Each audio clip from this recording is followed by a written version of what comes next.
My name is Tyler Young, and today I was able to have a sit-down conversation with Coach Luke Meredith. Coach Meredith is the head men's varsity basketball coach here at Greenfield-Central. This is the conversation that we had. Hello, everyone, and welcome back to Let's Talk Sports. I am your host for today's interview, Tyler Young, and I am joined with Greenfield-Central's head varsity coach in basketball, Luke Meredith. How are you doing today, Coach? Good. How about yourself? I'm doing great, thank you. Are you looking forward to the season? Absolutely. Yeah, it's going to be a good one. I really look forward to the games, just the atmosphere, and just the team last year was great, so I'm looking forward to another great season. Indiana high school basketball, nothing Of course. better. Yeah. So today's interview is just like a look forward into the season and what we learned from last year, if you will. Yeah. So the first question I have for you is, after a very successful season last year with the team finishing 21-2, of course, what can you build off of that success you had last season? It's just our culture, our environment, the environment that's been created by the people before them.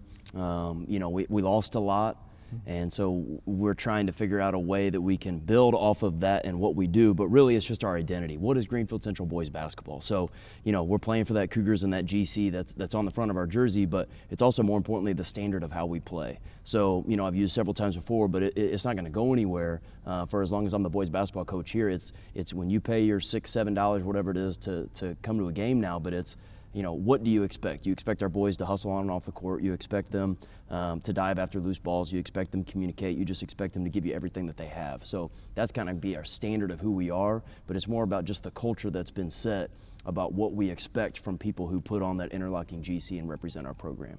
That's great. I love the culture.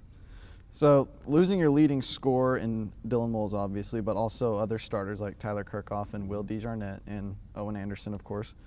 How do you fill those roles so you can build off of last year's team that had so much success? Well, that's kind of what we're doing now, right? It's day 3 of the season, and we have who we have as our MIG, our most important guy is going to be Braylon Mullins. He's a really good basketball player. He's talented. He can shoot it. He can handle it. There's a reason why a lot of colleges are clamoring for him. He's a great young man. But then we have 2 vocal leader glue guys like Braden Robertson has been in the program for 4 years. Jake Hinton's been in the program 4 years. And they're great people and they're great young men. And so then rounding out the rest of our roster, Boston Willard, Dallas Freeman coming over from their football success with Jake.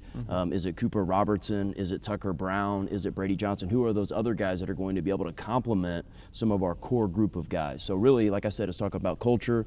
It's building off of what we did, but also putting new guys in new roles and figuring out who we have. And so we separate our guys into categories, and it sounds real, almost too real, but it's winners, losers, nothings. And so everything that we do, every drill, every rep, we always talk about Marcus Freeman. I steal this from Notre Dame, but he says, every rep, every play. So like every play, every life. So every single possession that we have, that is, you're just focused in on that possession. That will then, if you win that rep, you're going to win the game. Then you're going to win the quarter. You're going to win the half. You're going to win, in a lot in our season. So we just talk about building that culture, building with these guys and figuring out who we have and what category. And when we break it down and, at the end, when Dayron and Foster do, our tally marks, who are our managers at the end of a practice, we take a look at, who won the most. So when we start off and we do partner shooting, Braylon had a win here. And then also Braylon had a win in our 3-on-3. And then also Braylon had a win in our perfect possession. And then taking a look and say, hey, B-Rob also had the most wins. So we can categorize, they're winners, right? So then we will determine playing time on winners, losers, nothings in every category, which builds on every rep, every practice, every week, which would then carry over into our success in the game. That's great, yeah. Marcus Freeman, that's a really great quote by him, yeah. So last season you had some close games and you had some not so close games. Were there any of those close wins you had that made you sweat a little, or did you know your boys were going to handle business and get things done on the court? Oh, they all make you sweat, right? I'm a kind of nervous guy by nature, but confident in preparation. My job is done. I always say when the ball's tipped off, then it's all them. Right? So my preparation in film and our preparation as a staff, we have a great staff with Coach Mullins and Coach Johnson coming back and Coach Green being our freshman coach. Our preparation happens Monday through Thursday, but for them in these close games, like that's what they should live for, right? That's why they get here. We had practice this morning. We're going to have 2 days. So they're practicing before school. They're practicing after school. They're going to do that the next couple of days. They're going to be here on Friday for Meet the Cougar Day, shooting in the morning and then here till 9 p.m. So all of that, prior planning prevents poor performance, but that's what they should live for. And we count it down. We're 13 days away from going and playing at Beech Grove. We're less than a month away of going and playing in the boy-girl doubleheader at New Pal. And so that's really what you live for, the band, the crowd. You talk about that environment here at GC or on the road, but that's really something of why we do what we do. Yeah, that's great. The environment, like you said, I love it. Every time I come here or go somewhere else like Mount Vernon or New Pal, the environment's always great. So, of course, last year we had a heartbreaking loss to Anderson in the sectional. Did your team or even you have a learning lesson or experience after that game? Well, we also talk about, you don't lose, you learn, right? And if you don't learn, then you'll never get better. Yeah. The thing about success is, successful people always have to, bounce back. Fall down 7, stand up 8. That's what I built my entire life on. We went from 12 wins to 14 wins to 15 wins to a school record 21 wins. And I don't know how many wins we're going to have this year, but we're probably not going to go undefeated.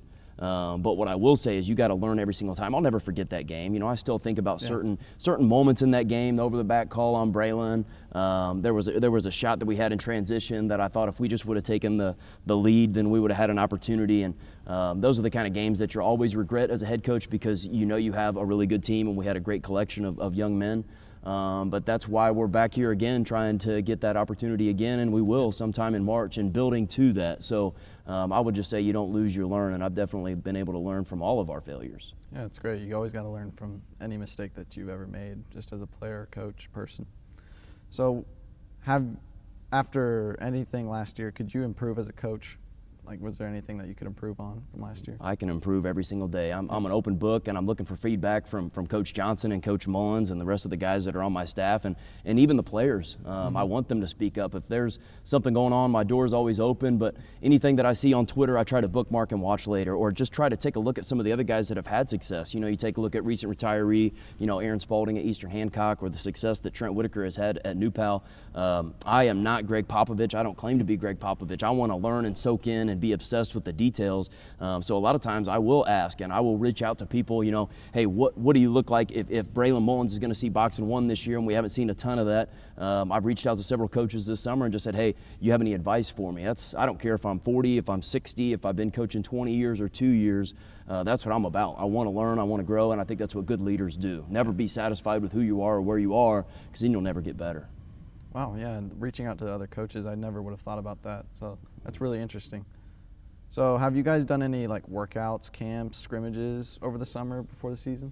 Yeah, we played in June. Our June is pretty grueling. We played about 25 games in June, and we play the who's who. We play at Pacers Athletic Center against the Lawrence Norths and the Ben Davis and the Pikes and the Crispus Attucks. So we play a lot of teams that we wouldn't normally play in the season here at Greenfield.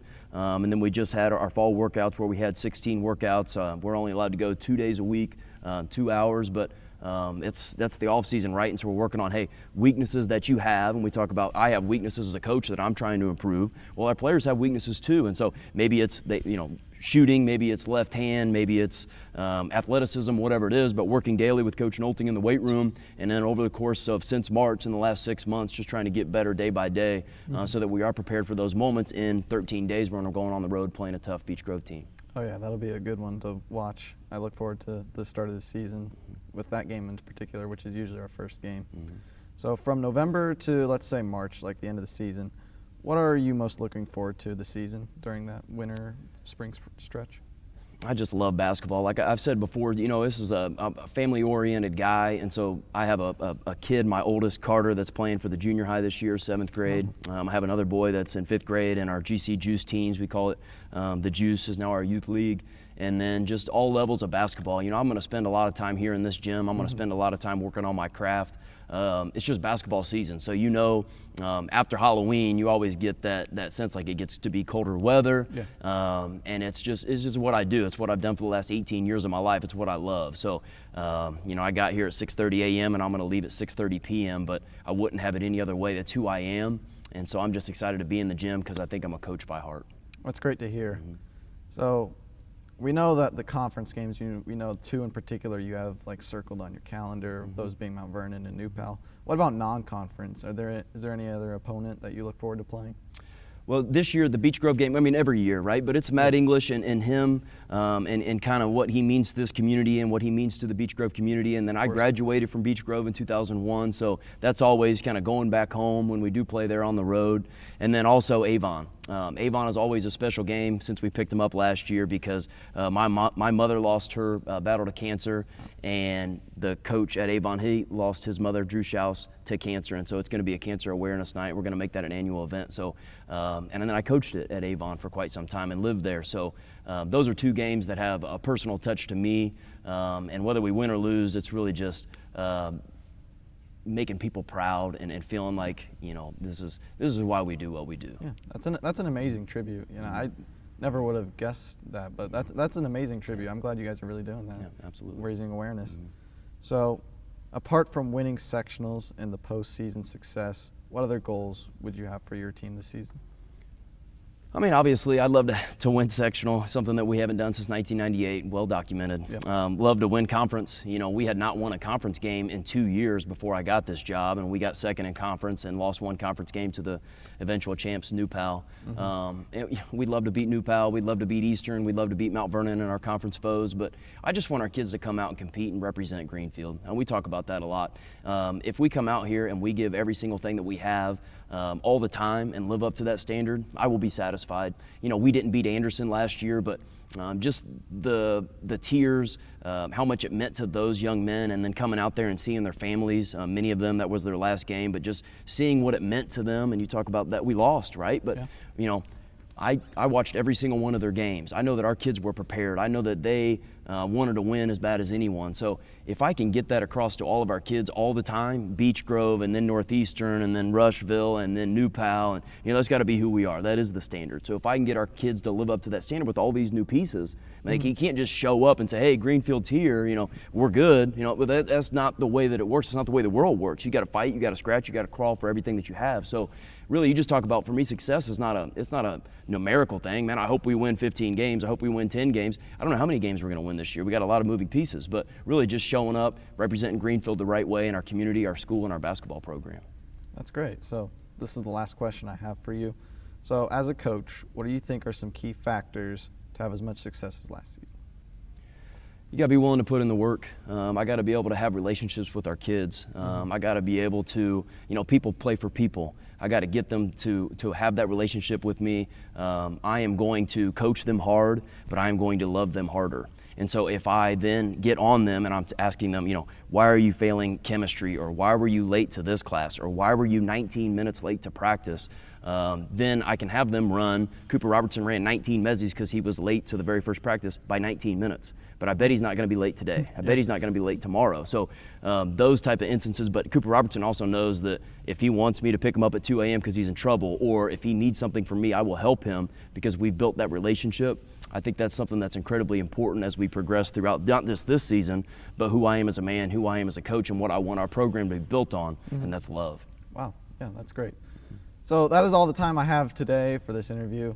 Of course, I was joined by none other than Coach Luke Meredith. Thank you for watching, and thank you for joining me today. This was a great interview. Yes, sir. Thanks for having me.